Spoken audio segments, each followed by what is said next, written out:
Le gouvernement cherche-t-il à minorer le résultat de la NUPES, la nouvelle Union populaire, écologique et sociale, aux législatives? C'est en tout cas ce que dénonce son chef de file après le refus du ministère de l'Intérieur d'enregistrer ses candidats sous cette appellation. En clair, les suffrages obtenus par la nouvelle alliance de gauche seront comptabilisés séparément et non sous une seule et même nuance politique.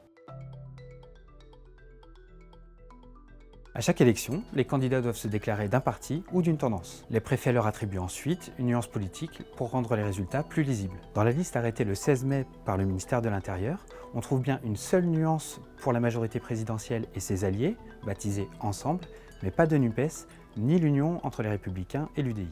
Le ministère de l'Intérieur justifie ce choix par les statuts de ces alliances. Ensemble a une existence légale, alors que la NUPES réunit des candidats investis de manière indépendante par les partis associés à cet accord. Cette décision n'aura pas d'incidence sur les élections, selon les spécialistes que j'ai contactés. C'est un élément de communication pour la majorité, mais c'est un artifice. L'électeur, lorsqu'il verra un bulletin de gauche, hors quelques dissidents, saura que c'est la NUPES.